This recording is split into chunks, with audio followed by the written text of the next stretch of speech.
On Sunday evenings, we've been in a series of lessons, and really in some ways very simplistic and yet very important for us to consider the various situations, moments, times that Jesus shares with us throughout the record of the New Testament about the various places He went, things that He did, people He encountered, and how it is that He brought people to understand who He was. And I think sometimes we miss that aspect of what the gospel accounts are really trying to share with us. So what you see in Matthew, Mark, Luke, and John is Jesus revealing who He actually was to people. And He did that in various ways. He did that through the miracles and signs. He does that by the things that He says. He does that by fulfilling prophecy before their very eyes in hopes that they will have a recollection of what the prophets had said concerning the coming one and that He fit the description as it relates to them. And in a lot of ways, you kind of break down Jesus' life as we've been doing in this series, which we'll wrap up next week, Lord willing. But into 5 sets, right? You've got that birth and the difficulties surrounding that circumstance and the fleeing to Egypt and then ultimately being allowed to come back into the area after Herod dies and they begin to establish that family there in Nazareth. Then you see that scene where He goes down into Jerusalem about 12 years old, and we visited that moment in our study together. And so you have those early childhood years, you might say, and we don't know a lot about Him, right, when it comes to that. We know that His birth was spectacular in so many ways.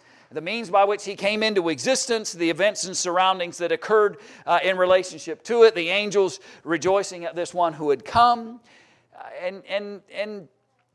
but otherwise very limited in what we know in those early days. And then you can kind of fast forward then, right, into that first year of His ministry. And we talked about that first miracle in Cana and some other elements as it relates to those things. And then last week, we talked about this importance of that second year. And you really begin to see the purposes of Jesus really kind of taking root and beginning to really have the effect that He intends.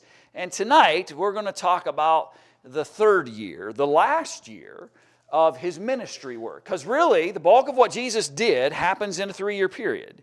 And that's really what we know about the things that Jesus fulfilled and accomplished. And so tonight we'll talk about that third year. Again, we're not talking about everything He did in that third year, but just a handful of those things to just kind of see some of the places that He went and what He accomplished. And then, Lord willing, when we come back next Sunday, I want to finish the series by just talking about the last 7 days of the life of Jesus. Because there's a lot said about those last 7 days that Jesus spent here on the earth. And we'll do that, Lord willing, next week. So let's talk a little bit about this third year as we've just been walking with the Savior. And we've pointed out the fact throughout this study that there's a present series, The Chosen, that a lot of people have shown interest in and watched. I've seen several episodes. I'm not quite caught up yet, so no spoilers.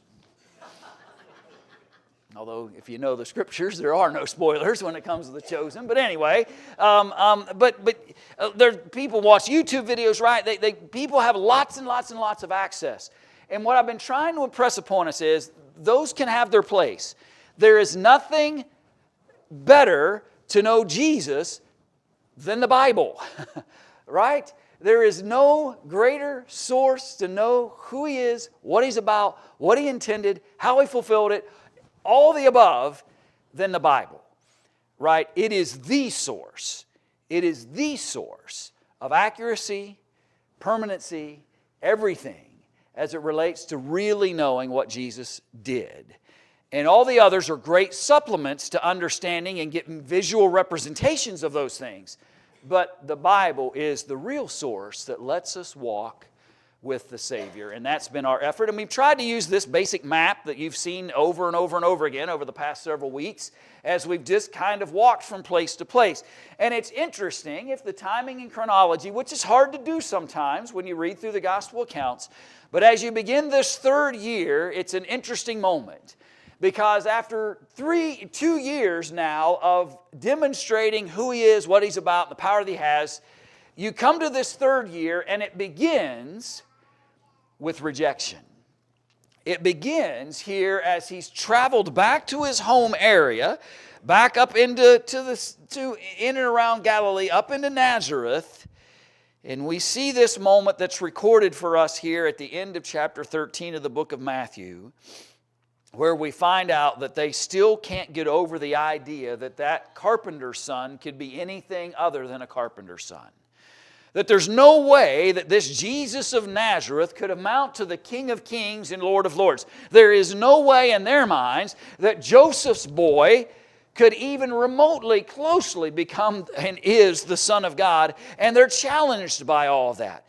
And though he is evidenced and proven to them time and time again up in and around Galilee, because remember, we've pointed out that the vast majority of his miracles and signs are done right there in that region. And as people would see those miracles and the events that occur, they would travel from village to village, town to town, telling people what they had seen of Jesus. And yet that's not compelling enough for those in his own hometown to appreciate. In fact, if you pick up in verse 57 of Matthew chapter 13, you find that they were even offended of him. Offended by the very notion that he would claim to be the Son of God, that any kind of elevation or exaltation of this carpenter's son from over here in Nazareth could even remotely be any of those things. And Jesus says to them, verse 57, "A prophet is not without honor except in his own country and in his own house." You know, it's interesting. I've thought about that phrase a lot.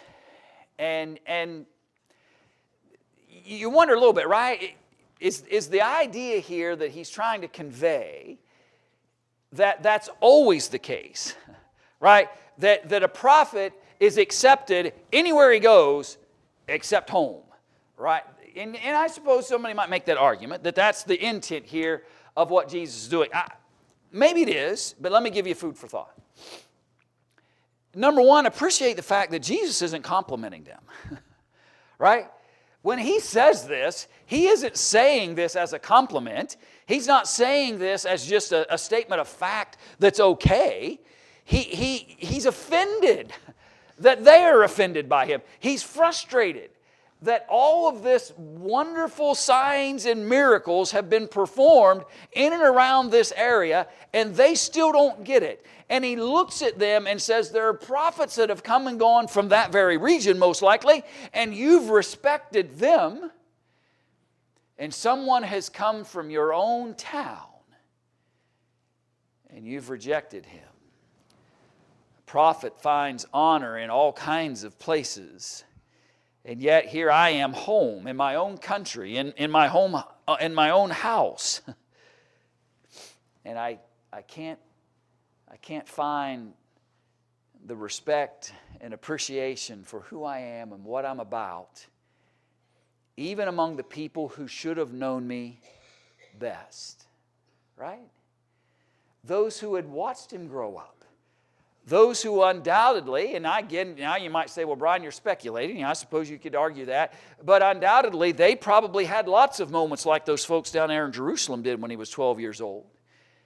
Can you imagine the conversations that you had with Jesus as he's growing up there in Nazareth, and when you would bump into him and begin to talk to him about various things, the kinds of things that he would be able to expound upon and discuss? All I'm trying to simply illustrate to you that Jesus' comment is, somebody grew up right in front of you, you had every ability to understand who he was, what he was about, and you rejected him. Even when other prophets would have received honor, even ones you don't even know. It's a sad beginning in so many ways, but it's the reality of what is to come, right? This moment that I believe begins here at the third year of Jesus' ministry is a testimony of how this last year of his work and purposes in relationship to the things he would do here on earth, it's a foreshadowing of what's going to happen at the end. When not just those of his own house reject him, not just those who he grew up around, not just those that were in that countryside and up around Galilee where he was being rejected at this moment, he would be rejected by the entire nation by the end of this year. And it's a sad foreshadowing what is to come as it relates to Jesus. But then you You appreciate the fact, though, that though he says, and I guess I skipped the slides maybe one too quick. Go back to verse 58. I'll go back. I can do reverse. Go back for a moment. There's something I missed. Notice the result of that, though, verse 58. Now, he did not do many mighty works there because of their unbelief.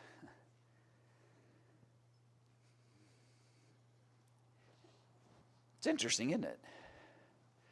Jesus made a conscious decision that these people had already rejected him based solely on the fact of he was from there.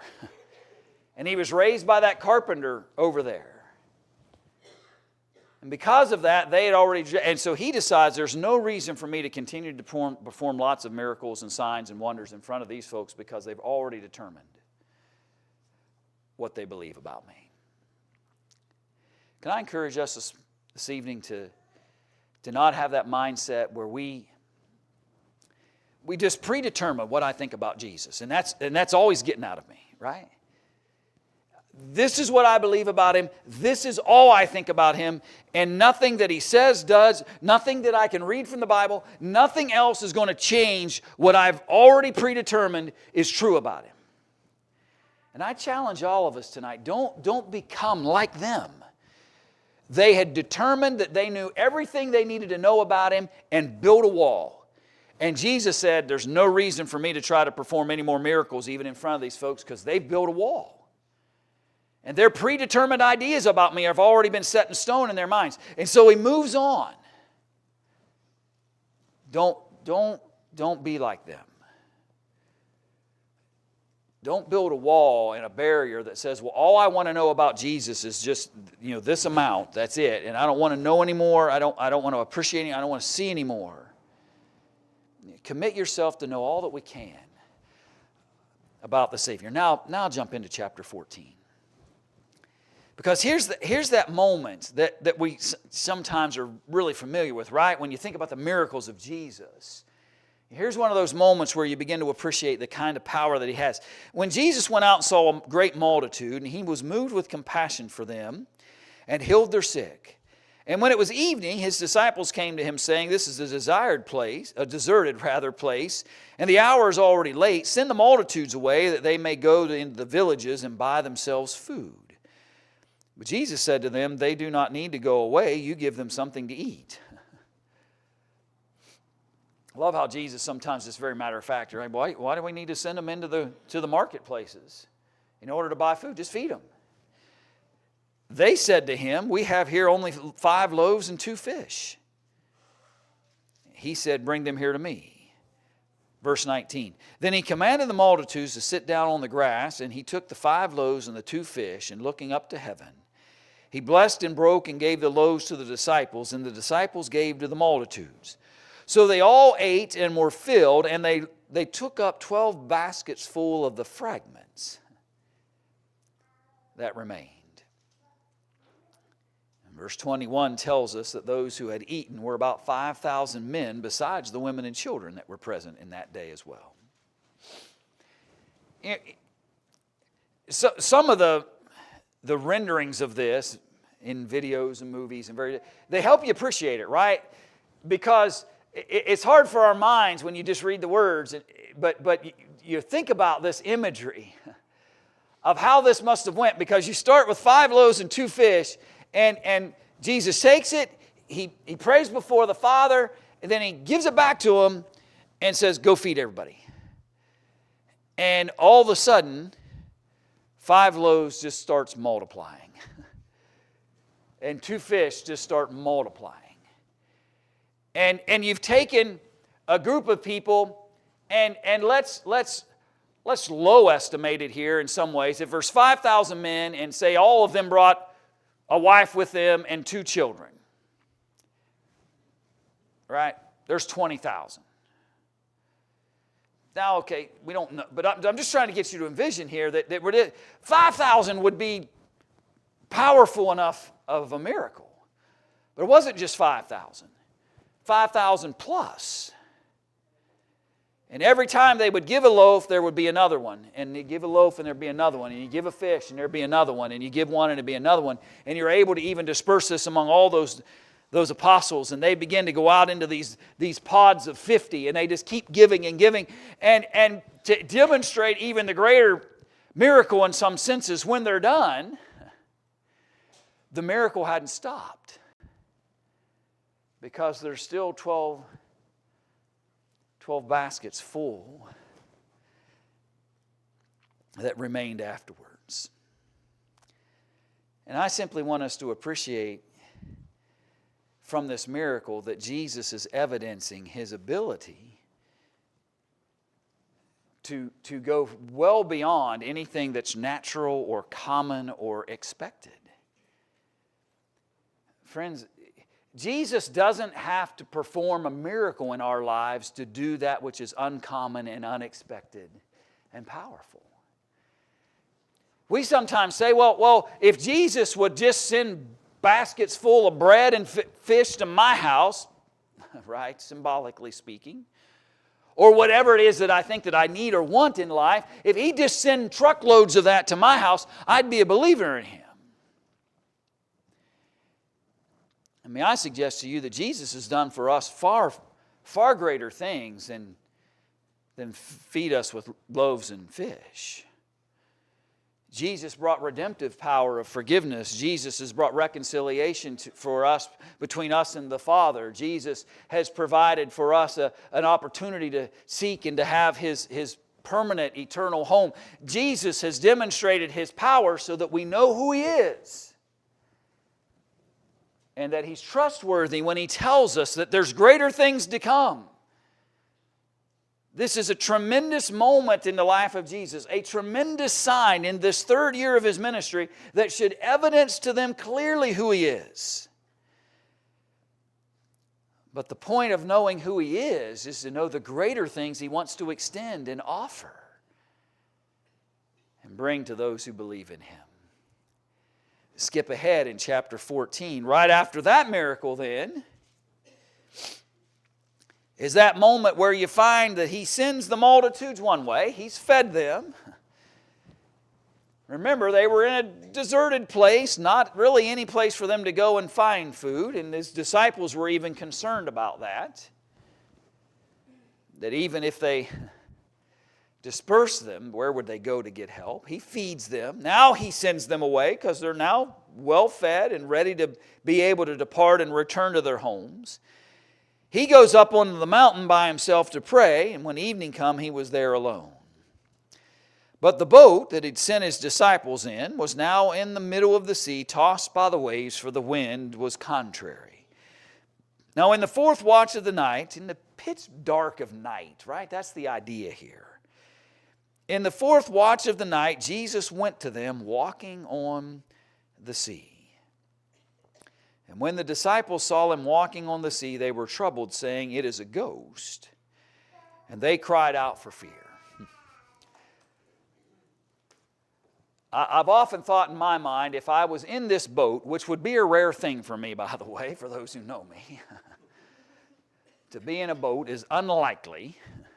But anyway, here they are in this boat, and they see this figure walking across the sea. I'm simply telling you that if I had been in that boat and saw a figure walking across the water, I would have thought it was a ghost too. Right? What else can this be? This has got to be some kind of phantom image, because it can't be a man walking on water. But it was the Son of Man, the Son of the living God, demonstrating that there is limitless things that Jesus can do. And I suppose I would hope that maybe after that initial fear might kick in, that if I had any idea of the image that was coming towards me was Jesus, that I would immediately remember that that's the same Jesus who just fed 5,000 plus with 5 loaves and 2 fish. If He can do that, He can walk on water. Don't limit what Jesus can do. In fact, what was Jesus' response to that fear? He said, "Why are you afraid?" If you keep reading. What is it you're afraid? What is it that's made you fear here? Be of good cheer. It's I. Don't be afraid. And then you remember that rest of that scene where Peter says, well, let me come out and walk on water.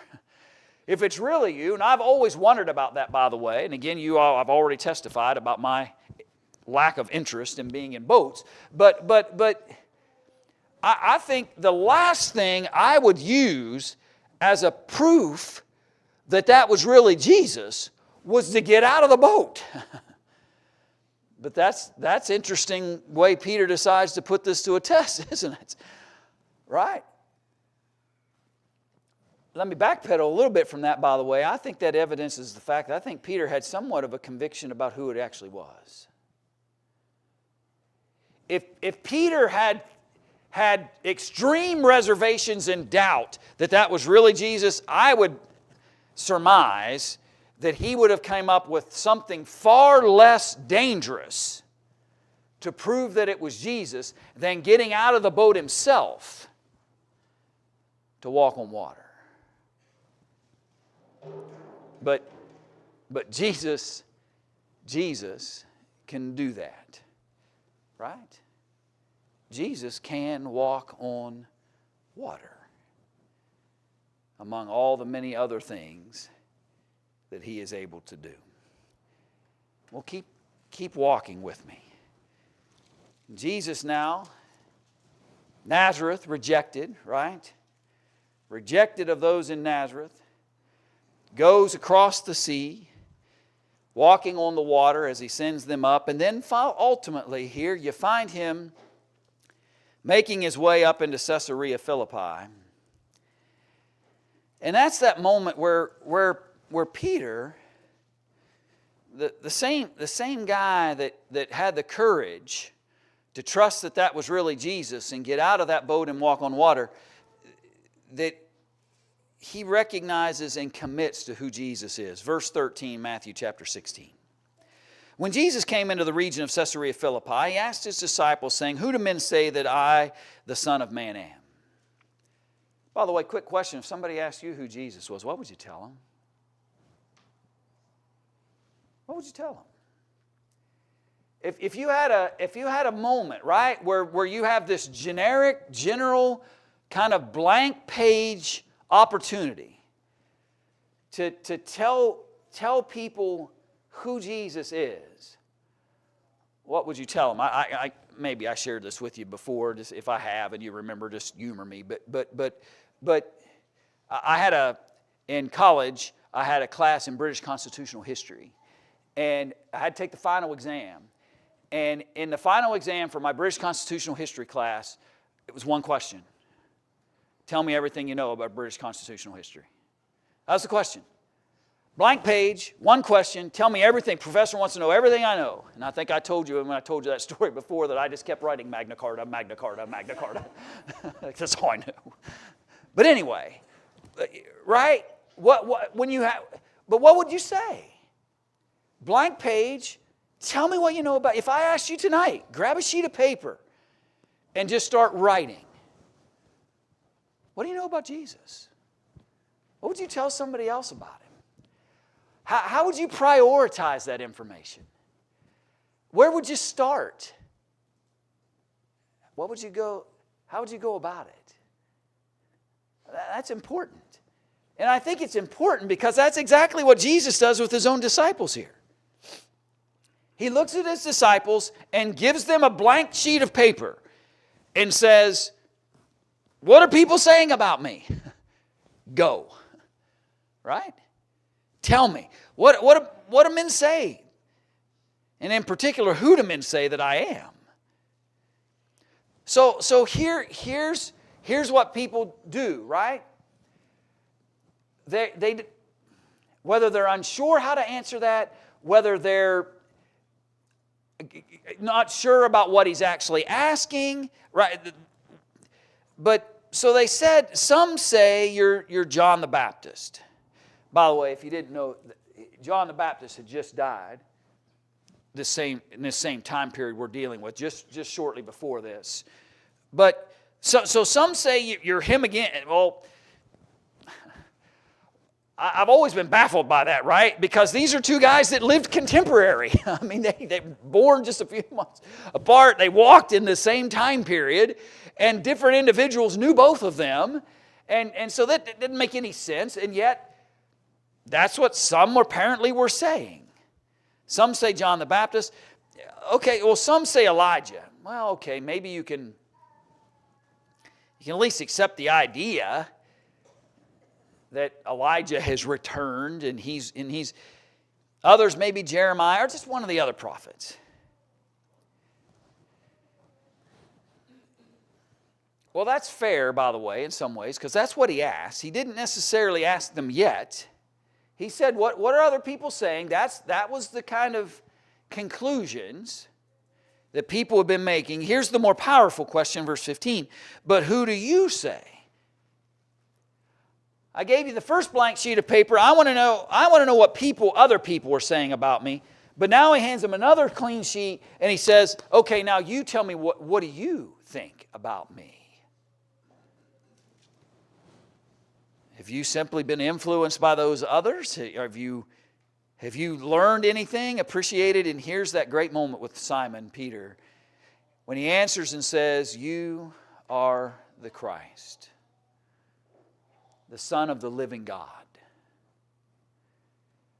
Brother and friend, if anybody ever asks you about who Jesus is to you, I simply suggest to all of us that Peter gives us a head start. When he was asked that very same question, who am I? Jesus says, who am I? And Peter starts with that core, fundamental, foundational truth. He is the Christ, the Son of the living God. That child that was born in Bethlehem, because his dad and mom had to travel out of Galilee and come down and for that census and found themselves with no place to stay and born there in that manger scene. That was the Son of the living God, the Christ. That child that was visited by those wise men, Son of the living God. That child whose parents had to flee to Egypt because of a threat made by King Herod. That young boy speaking to the leaders in Jerusalem. That man who begins his miracle work at the urging of his mother at the wedding in Cana.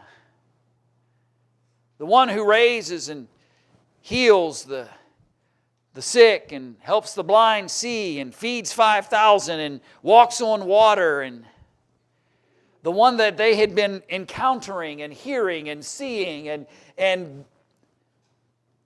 was the Christ, the Son of the living God. Our exercise this month on Sunday evenings has been to get us to understand that as well. This one that we've been walking with along this map, and we see him in Galilee, and then in Jerusalem, and then back to Galilee, and in Jerusalem, or wherever we might find him in our pathway, we're trying to get us to appreciate who he is. Not just what he did is evidence of who he is. And Peter declares it. He is the Christ, the Son of the living God. And so he resides there in Capernaum, continuing to work. If you watch that series, The Chosen, you'll find that they appreciate that fact that he spends a lot of time in Capernaum, and then they make some speculative kinds of things as it relates to some of the rabbis and what they may have done and reacted to Jesus, and you can appreciate some of that. But the reality is he does. He resides He resides there in Capernaum until finally he leaves. And that place that was as close to home as he had, even though he declared to others, foxes have holes and birds have nests, but the Son of Man has no place to lay his head. I don't have a home. I think that's evident at the beginning of this year, right? When even those that were part of his hometown said, you're just a carpenter's son. Quit talking about all these things and claims that you're something other than that. And he has to make that statement about a prophet is not without honor save in his own country and his own house. And this process begins of these final miracles, and he just resides there until finally, towards the end of that third year of his ministry work, it's time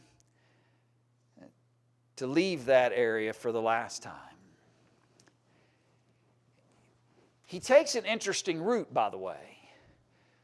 When he travels from Galilee down into Jerusalem, he takes what often we would consider a very direct route, and yet not a route that most Jews would have traveled. Going through Samaria was not a good idea, for the Samaritans didn't want the Jews to travel through there, and most Jews would not have even been wanted to be found there. And yet, I don't think coincidentally, it's the exact path that Jesus takes as he travels from Galilee down into Jerusalem ultimately, not initially, we'll deal with that next week, but he travels down through Samaria. And I want you to notice an account in Luke chapter 9.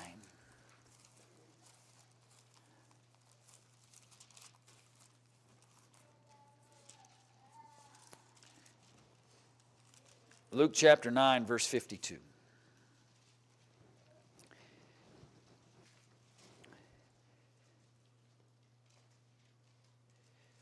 So he determined in verse 51 to steadfastly set his face to go to Jerusalem, and he sent messengers before his face, and as they went, they entered a village of the Samaritans to prepare for him. But they did not receive him because his face was set for the journey to Jerusalem. They knew where he was going, and so you're not welcome here. If you're heading to Jerusalem, that's this. When his disciples James and John saw this, they said, Lord, do you want us to command fire to come down from heaven and consume them just as Elijah did?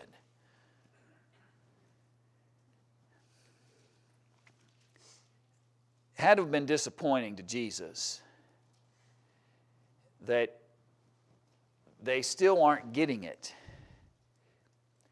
His power, what wasn't about his ability to control or to overwhelm or cause harm. His power was to lead people to appreciate who he was. So he rebukes them in verse 55. You don't know what manner of spirit you are of. For the Son of Man did not come to destroy men's lives, but to save them. And I love Luke's simple, reflective thought at the end of that. And you can almost hear the voice of Jesus, right? Bring fire down and consume them. Let's just go to another village. Right? Isn't that the better answer here? Than to destroy a whole village because they have yet to embrace who I am. They don't know who I am as fullest like you all do. They haven't had the same privilege of seeing the miracles and power. They haven't had all the same opportunities. There's no reason to consume them with fire. Let's just go to another town. The simplistic wisdom of Jesus is almost to me as powerful as any miracle that he ever performs. And that's just for me and my own thinking processes as I study the Scriptures. Those things are just as compelling and as powerful to me as the miracles are of an evidence of who Jesus really is. You see who he really is in those kinds of moments. There's no interest in his part whatsoever Yeah, he wasn't welcome. Sure, he should have been embraced. It's interesting, though, they didn't ask him when Nazareth rejected him. His disciples didn't say, should we call down fire and consume Nazareth? But now that we're down here in Samaria, where the bad blood between the Samaritans and the Jews existed, now all of a sudden the disciples run into a place that wanted to reject Jesus, and now they want fire. Interesting to think about, isn't it? And Jesus says, no, let's just go to another village. And that's that shortly after that moment that we referred to a moment ago, where Jesus talks about he doesn't even have a place to lay his head. And so he spends the last few months in that region of Perea, you see there on the screen, and just across the Jordan River. So he'll spend those last few months there, leading up to the time that it's ultimately time for him to enter Jerusalem and to encounter all the difficulties that he will experience. The last few months in Perea and Bethany, in really traveling back and forth across the Jordan in those two regions, as he prepares and ultimately is ready to enter into Jerusalem in those last 7 days. He'll even spend some time in Ephraim, as again he just prepares for that moment that it will be time to enter into Jerusalem. And Lord willing, next Sunday, that's where we'll conclude our series. We've been very abbreviated as we've looked at those various segments: birth and early years, first year ministry, second year ministry, third year ministry. We've been very brief in the things that we've talked about, trying to get us to just kind of envision how this process has been leading to this culminating week, the end. All of those things with an intent of reaching a point in time that had been determined and planned by the foreknowledge of God before the foundations of the world, where Jesus will ultimately fulfill what he intended, and that was to seek and to save that which was lost, but it would cost him his earthly life in order for it to happen. But there are some fascinating things that happen in those last 7 days, and I'm going to change the screen a little bit next week, and we're going to zoom in a little bit on the area of Jerusalem. And we're going to see the places that he comes and the places he's taken to and the things that happen over the course of these last 7 days in the life of Jesus. But again, we'll, Lord willing, be able to do that next Sunday night as we conclude the series. Who is Jesus to us? And how have I evidenced what he is to me? How have I responded to his message? How have I lived by his testimony? How have I allowed his grace and mercy and salvation and hope affect me and my choices and the life decisions that I'm making? What's he mean to me? And we all have this blank piece of paper in front of us, and Jesus someday will ask us personally what he meant to us. And my response to that now will affect how I answer then. And so, just as the song is teaching us tonight and encouraging us, God is calling us, imploring us, come home to him. Come home to the Father. How can we help you do that? How can we encourage you to step into the promises of God, or maybe return to them tonight? And if there's something we could do to help you or strengthen you in some way as it relates to the promises of Jesus, won't you come as we stand and as